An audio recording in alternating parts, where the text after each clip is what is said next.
from the Institute for the Advancement of Cognitive Education. These are powerful podcasts, conversations with scholars, authors, and professionals, cutting-edge resources, helping you to enhance better thinking and learning. In our last podcast, we interviewed Dr. Stef Esterhuizen from the Northwest University in South Africa. We had a fascinating conversation about play-based learning. In this podcast, we share the second part of our interview with Dr. Esterhuizen. In this section of our interview with her, she shared about the way in which technology can impact the learning and development of children. Dr. Esterhuizen also suggests a number of steps that parents and teachers can use to mitigate the risk of technology. We trust that you will find this section of our conversation with Dr. Esterhuizen helpful. Oftentimes in our busy lifestyles, we are so tempted to put our children in front of technology, in front of a cell phone or an iPad.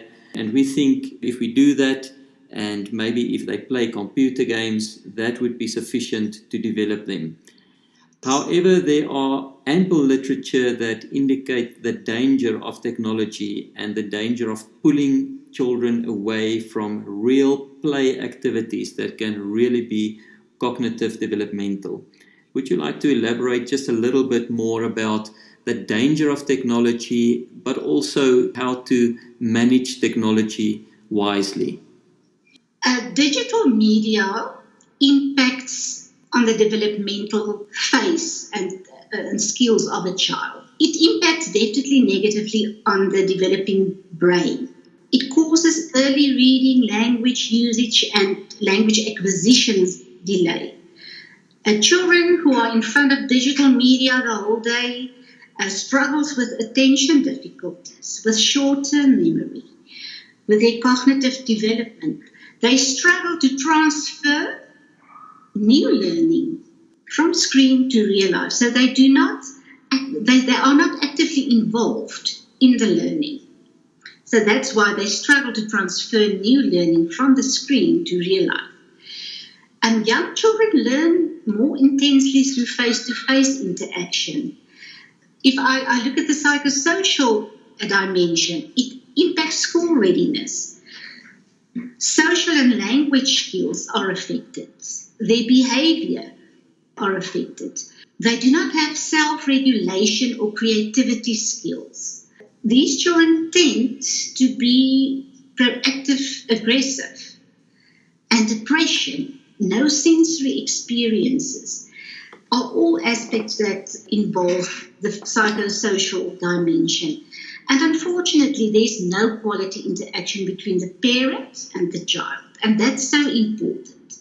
If we look at the physical aspects, children tend to be overweight. They have a low muscle tone, a low bone density. They experience health problems. And of course, long screen time causes sleep problems. If we look at how to manage this, I think it's very important to minimize screen time.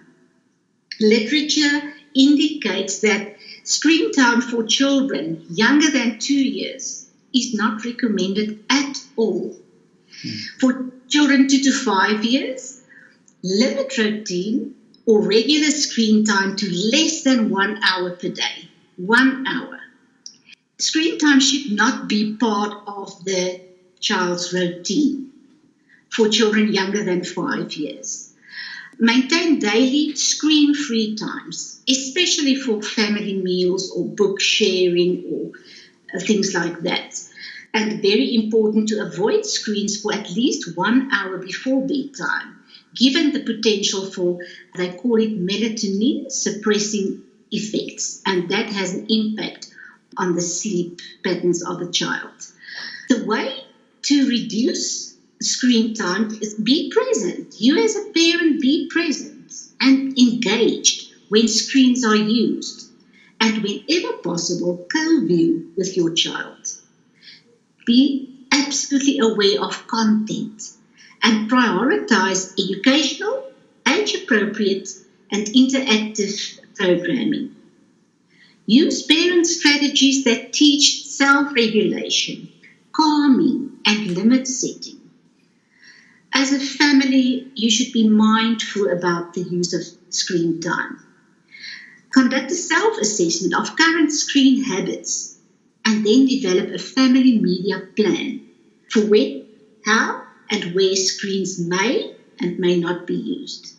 Help children to recognize and question advertising messages, stereotyping, and other problematic content. And remember, too much screen time means lost opportunities for teaching and learning.